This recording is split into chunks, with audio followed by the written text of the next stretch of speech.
नमस्कार, आप देख रहे हैं सरकार हमारा खास शो और आपके साथ मैं हूं पूजा यादव। सरकार में आपको दिखाएंगे हम योगी सरकार की ओर से की जा रहे विकास कार्यों से लेकर हर उपलब्धि को।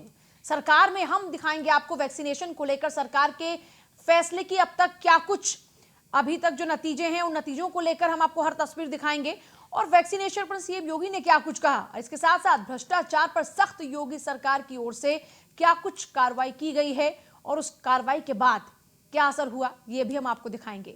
योगी सरकार में अलग अलग एक्सप्रेसवे का काम चल रहा है। एक्सप्रेसवे को लेकर चल रही सरकार की तैयारियां क्या हैं, इसी शो के जरिए आपको दिखाएंगे। वहीं जमीन मामलों में विवाद के निस्तारण पर सरकार अब तक कहां पहुंची ये भी हम आपको सरकार के माध्यम से दिखाएंगे।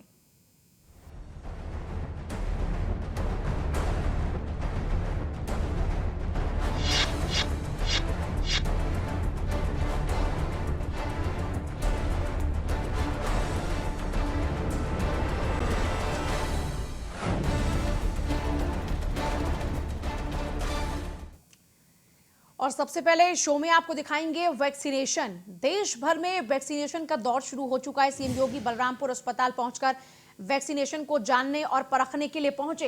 ये तस्वीरें आपके सामने फिलहाल आप देख रहे हैं बलरामपुर अस्पताल की तस्वीर, जहां पर खुद सीएम योगी पहुंचे और जायजा लिया कि वैक्सीनेशन किस तरीके से चल रहा है, कोई खामी तो नहीं, तैयारियां जो की गई थी वो कितनी पुख्ता नजर आई और वैक्सीनेशन का जो दौर शुरू हुआ है वो दौर कितना प्रभावी है, लोगों को आश्वस्त करना, क्योंकि वैक्सीनेशन को लेकर जिस तरीके के कई मिथ फैलाने की कोशिश की जा रही थी उस मिथ को दूर करने की कोशिश भी उनकी प्रेजेंस जरूर करती हुई नजर आई। और वैक्सीनेशन के बाद आपको दिखाएंगे सरकार की सख्ती की कुछ तस्वीरें। 50 पीसीएस अफसरों पर सरकार ने कार्रवाई की है। जीरो टॉलरेंस की नीति पर चलने वाली योगी सरकार के रडार पर अपराधी नहीं बल्कि अफसरों पर भी गाज गिरी है।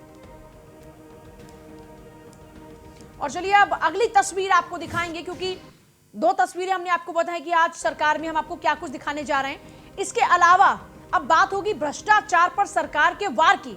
सरकार की कार्रवाई के बाद हम बात करेंगे एक्सप्रेसवे से जुड़ी। दरअसल एक्सप्रेसवे को लेकर सरकार ने नई तैयारियां शुरू की हैं और सरकार अब इंडस्ट्रियल पार्क बनाने की कवायद शुरू कर चुकी है। आपको बता दें कि योगी सरकार में अभी 5 एक्सप्रेसवे पर तेजी से काम चल रहा है।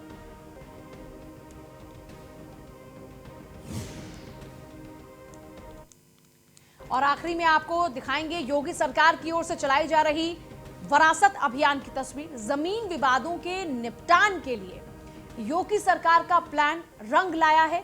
1 महीने के भीतर 3.5 लाख से ज्यादा जमीन विवाद के मामले खत्म हो चुके हैं।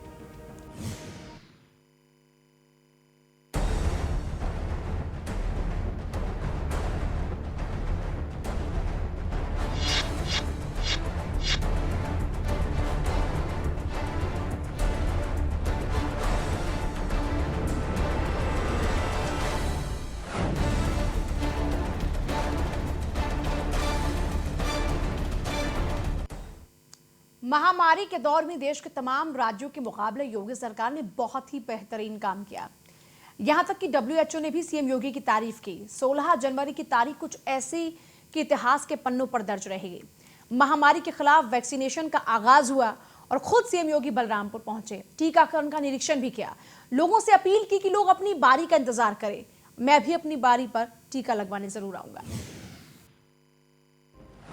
सीएम योगी ने खुद बलरामपुर अस्पताल जाकर किया टीकाकरण का निरीक्षण। सीएम योगी ने देश की उपलब्धि के लिए प्रधानमंत्री का जताया आभार। वैज्ञानिकों को भी टीके के लिए सीएम योगी ने दी बधाई। सीएम ने कहा, आज उत्साह और उमंग का दिन। कोरोना की एक साथ 2 वैक्सीन लॉन्च करने वाला पहला देश बना भारत। सभी केंद्रों पर 100 लोगों को लगाया गया टीका।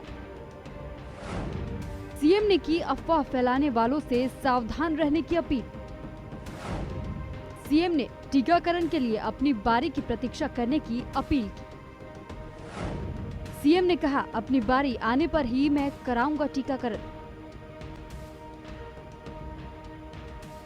यूपी में कोरोना महामारी के खिलाफ सबसे बड़ी जंग का आगाज सीएम योगी आदित्यनाथ ने कर दिया है। सूबे में 31,000 से ज्यादा लोगों को कोरोना का टीका लगाया गया। इसके लिए 317 केंद्र बनाए गए हैं। टीकाकरण की तैयारियों का जायजा लेने सीएम योगी खुद बलरामपुर पहुंचे। अस्पताल के निरीक्षण के बाद उन्होंने कहा कि यहां 100 स्वास्थ्य कर्मियों को टीका लगाया जाएगा। कुछ लोगों को टीका लगाया जा चुका है, जिनको भी टीका लगे वो सभी पूरी तरह ठीक है। इस मौके पर सीएम योगी ने कहा कि आज उत्साह और उमंग का दिन है। पूरी दुनिया लगभग 10 महीने से इस वैश्विक महामारी से त्रस्त है। भारत में कोरोना के खिलाफ अंतिम प्रहार के लिए वैक्सीनेशन शुरू हो गया है। भारत पहला देश है जिसने एक साथ 2 वैक्सीन लॉन्च किए। देश की उपलब्धि पर मैं पीएम मोदी का आभार व्यक्त करता हूं। साथ ही वैज्ञानिकों को भी इसके लिए बधाई देता हूं। मैं इन सभी चरणों में अलग अलग स्थानों पर गया था। आज ये लखनऊ का प्रतिष्ठित बलरामपुर हॉस्पिटल है और वो यह पूरी तरह कंफर्ट महसूस कर रहे हैं। कहीं कोई समस्या, कोई भी किसी प्रकार की कोई दिक्कत नहीं। भारत पहला देश है जिसने दुनिया के अंदर एक साथ 2 वैक्सीन लॉन्च की है। प्रधानमंत्री मोदी जी के नेतृत्व में भारत की इस उपलब्धि के लिए मैं प्रधानमंत्री जी का अभिनंदन करता हूं और देश के वैज्ञानिकों को बधाई भी देता हूं। सीएम योगी आदित्यनाथ ने कहा कि कोरोना के खिलाफ ये अंतिम लड़ाई है। कुछ लोग वैक्सीन पर अफवाह फैला रहे हैं, ऐसे लोगों से सावधान रहना है। इस जंग को अंतिम विजय की ओर लेके जा रहा है।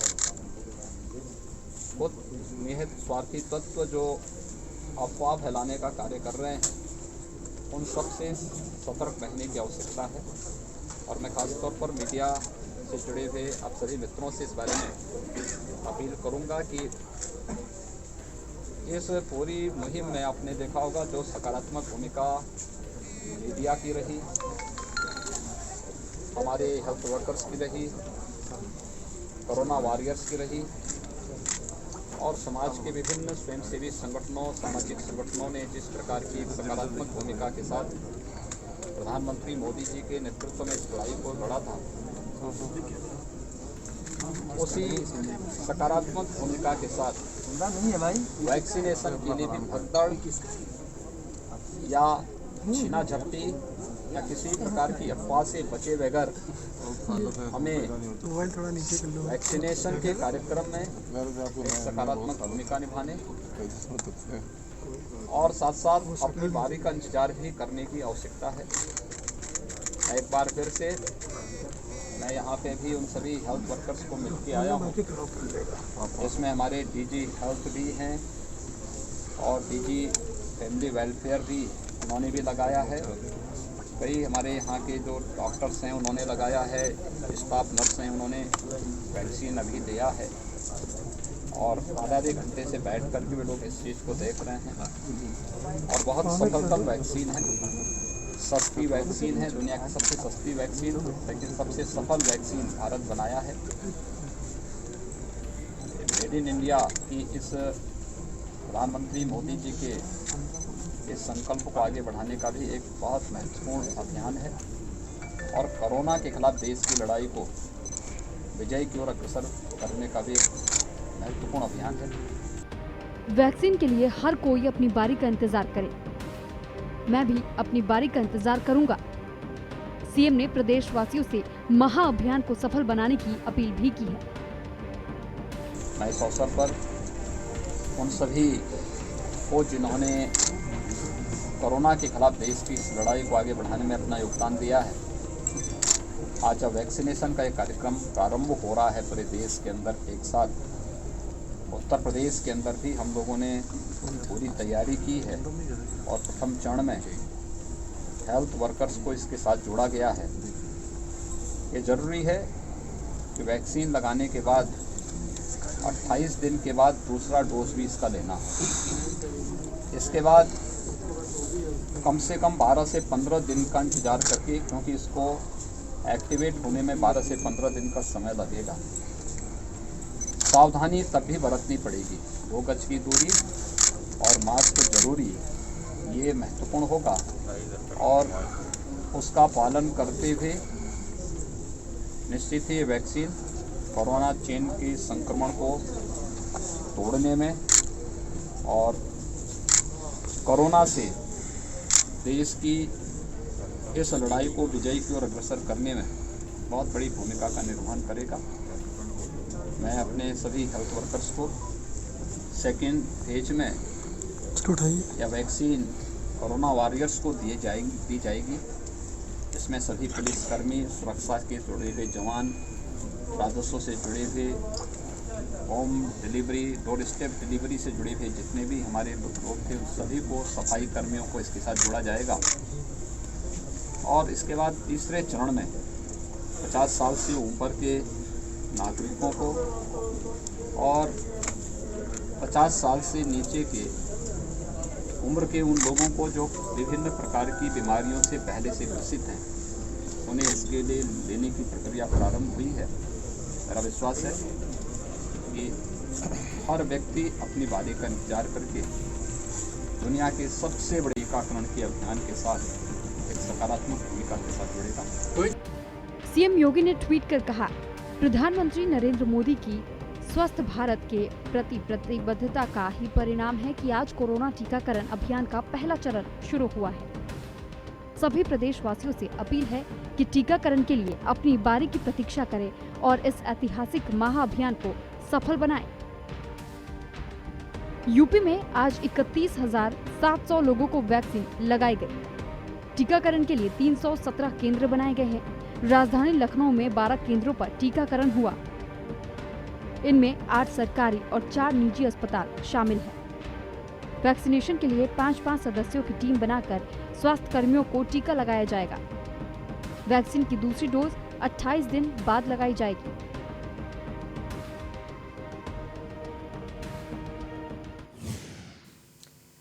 योगी सरकार लगातार अपराध और भ्रष्टाचार को लेकर अपनी सख्ती हर मोर्चे पर दिखाती रही है। जीरो टॉलरेंस की पॉलिसी पर चलने वाली सरकार में भ्रष्टाचार में लिप्त 50 पीसीएस अफसरों पर भी कार्रवाई हुई। सरकार के 3 साल में 2000 से ज्यादा अफसर सलाखों के पीछे पहुंचे हैं। मतलब साफ है, योगी सरकार में भ्रष्टाचार कतई बर्दाश्त नहीं होगा।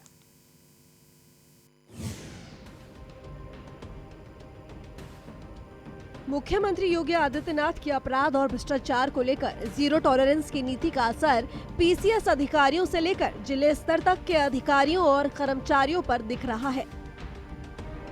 इसी के तहत मुरादनगर की घटना में भी ईओडब्ल्यू यानी आर्थिक अनुसंधान शाखा की एसआईटी से जांच कराने के निर्देश दिए गए हैं। भ्रष्टाचार को लेकर पौने 3 साल में योगी सरकार ने 2100 से ज्यादा अधिकारियों और कर्मचारियों के खिलाफ न सिर्फ कार्रवाई की है बल्कि सलाखों के पीछे भी भेजा है। योगी सरकार में भ्रष्टाचार पर बड़े से लेकर छोटे तक पर कार्रवाई। 50 पीसीएस अफसरों पर भी सरकार ने कसा शिकंजा। 3 साल में 2100 से ज्यादा अफसर और कर्मचारी पहुंचे सलाखों के पीछे। ट्रैप के 42.85% मामलों में पैरवी कर दिलाई गई सजा। प्रदेश में साल 2017 से 2019 तक अभियोजन विभाग ने 1648 भ्रष्टाचार के मामलों में अधिकारियों और कर्मचारियों के खिलाफ न्यायालयों में पैरवी कर कार्रवाई की गई। ट्रैप के 42.85% मामलों में सजा भी दिलाई गई। 2017 के शुरुआत में 578 वाद लंबित थे, जबकि 2017 में रंगे हाथ घूस लेते 38, नॉन ट्रैप में 14 और 5 अन्य अफसरों और कर्मचारियों को गिरफ्तार किया गया। ऐसे ही साल 2018 में घूस लेते हुए रंगे हाथ 390 और नॉन ट्रैप में 130 अफसरों और कर्मचारियों को गिरफ्तार किया गया था। 2019 में रंगे हाथ घूस लेते 835 और नॉन ट्रैप में 241 अफसरों और कर्मचारियों को गिरफ्तार किया गया। 2019 में रंगे हाथ घूस लेने पर 26.47% और नॉन ट्रैप पर 25% अफसरों और कर्मचारियों को सजा दिलाई गई। 2 साल में 480 दोषी पुलिस कर्मियों के खिलाफ भी कार्रवाई। नियुक्ति विभाग ने 1 अप्रैल 2017 से अब तक 50 पीसीएस अधिकारियों पर कठोर दंडात्मक और 44 पीसीएस अफसरों पर लघु दंडात्मक कार्रवाई की है। पुलिस विभाग ने भ्रष्टाचार की शिकायत पर पिछले 2 साल 2019 और 2020 में 480 दोषी पुलिस कर्मियों के खिलाफ कार्रवाई की, जिसमें 45 मामलों में मुकदमे किए गए और 3 पुलिस कर्मियों को बर्खास्त किया गया। इसके अलावा 68 पुलिसकर्मियों को परिनिंदा प्रविष्टि से दंडित भी किया गया। लोगों से दुर्व्यवहार पर 429 पुलिसकर्मियों के खिलाफ कार्रवाई। योगी सरकार में लोगों से दुर्व्यवहार करने पर भी कार्रवाई की गई है। पिछले 2 सालों में 429 पुलिसकर्मियों के खिलाफ कार्रवाई की गई। इसमें 14 मुकदमे दर्ज किए गए और 2 पुलिसकर्मियों को बर्खास्त भी किया गया। इसके अलावा 106 पुलिसकर्मियों को परिनिंदा प्रविष्टि दंड से दंडित किया गया।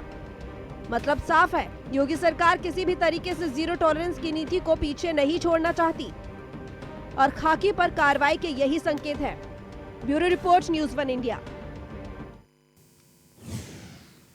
योगी सरकार में 5 एक्सप्रेसवे पर काम चल रहा है। अब सरकार ने एक्सप्रेसवे के किनारे लैंड बैंक विकसित करने की जो अपनी कोशिश है उसको और आगे बढ़ाया है। एक्सप्रेसवे के किनारे योगी सरकार की इंडस्ट्रियल पार्क बनाने की तैयारी तमाम उपलब्धियां और उम्मीद को रंग देगी। जमीनों का चिन्हीकरण सरकार तेजी से शुरू कर चुकी है।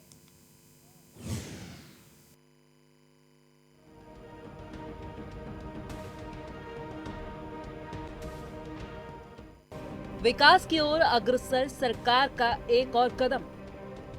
एक्सप्रेसवे के किनारे योगी सरकार बनवाएगी इंडस्ट्रियल पार्क।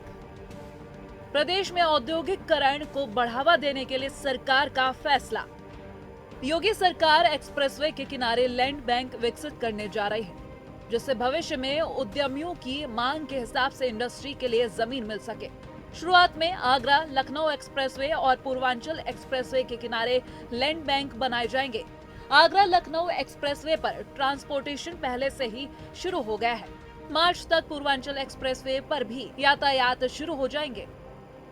यूपी सीडा के मुताबिक इंडस्ट्रियल पार्क विकसित करने के लिए जमीन की गई चिन्हित। जल्द ही खरीद की प्रक्रिया होगी शुरू। उन्नाव के पास एक इंडस्ट्रियल पार्क के लिए भी जमीन चिन्हित। एक्सप्रेसवे के किनारे लैंड बैंक की तेजी से बढ़ रही है मांग। प्रदेश में निवेश करने वाले निवेशक लंबे समय से एक्सप्रेसवे के किनारे लैंड बैंक बनाने की मांग कर रहे हैं। इसके पीछे एक बड़ी वजह है कि एक्सप्रेसवे के पास इंडस्ट्री के लिए लैंड बैंक बनाने से इंडस्ट्री को अच्छी कनेक्टिविटी मिलेगी। इन दोनों एक्सप्रेसवे के जरिए यूपी के एक कोने से दूसरे कोने तक इंडस्ट्री की ओर से मैन्युफैक्चर्ड गुड्स 10 से 12 घंटे में प्रदेश के एक कोने से दूसरे कोने में पहुंच सकेगा। इससे जुड़े और एक्सप्रेसवे से बंदरगाहों तक जल्दी पहुंच के कारण उत्तर प्रदेश का लैंडलॉक भी टूटेगा। यूपी में निवेश करने वाले उद्यमियों के लिए ट्रांसपोर्टेशन एक बड़ी चुनौती रही है। यही वजह है कि अब सरकार इस समस्या को दूर करने के लिए एक्सप्रेसवे के किनारे इंडस्ट्रियल पार्क विकसित करने की तैयारी कर रही है। फिरोजाबाद का हरगुन इंडस्ट्रियल पार्क के लिए चिन्हित। आगरा जिले में बुहाना गांव की पहचान की गई है। बुंदेलखंड एक्सप्रेसवे के तहत चित्रकूट में पोहरा में ये पार्क बनेगा। पूर्वांचल एक्सप्रेसवे के तहत बाराबंकी में 12 गांव तय किया गया। मैनपुरी में मोहब्बतपुर चिन्हित किया गया है।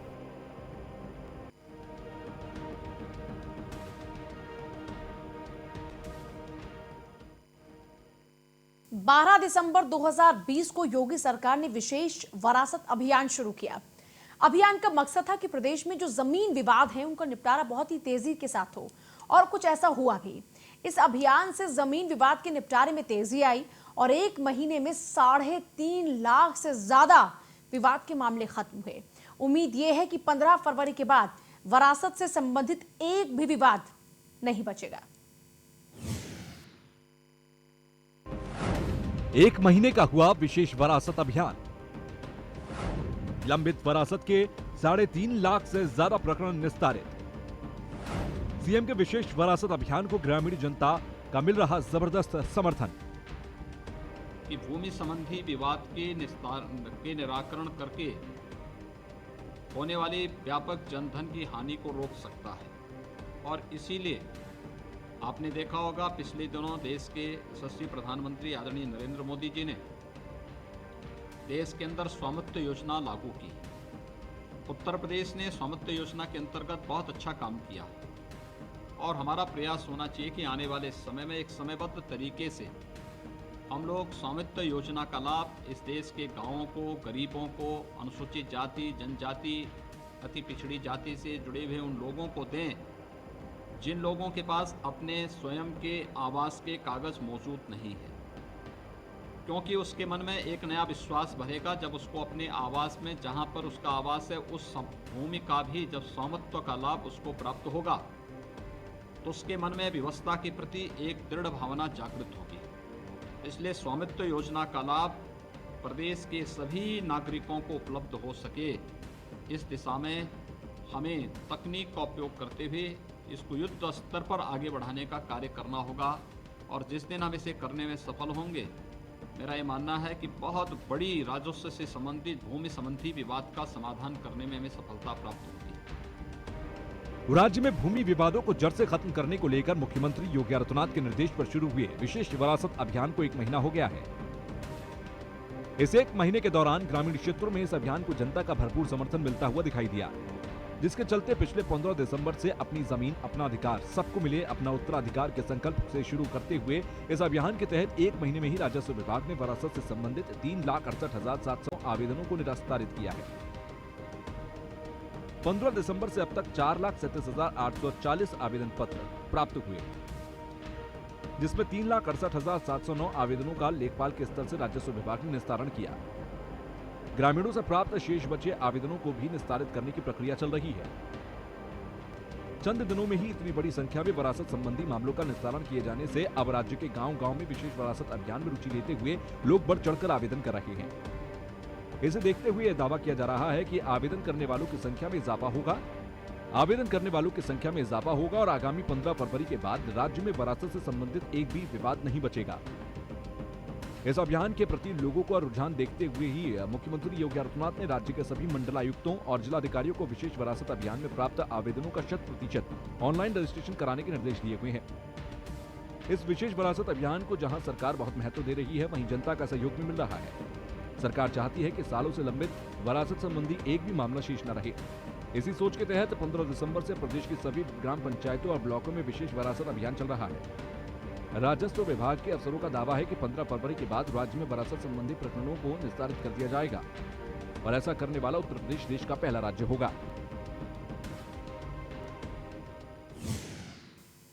चलिए फिलहाल ले रहे हैं आपसे इजाजत, लेकिन आगे भी तमाम खबरों के लिए आप देखते रहिए सिर्फ न्यूज़ 1 इंडिया।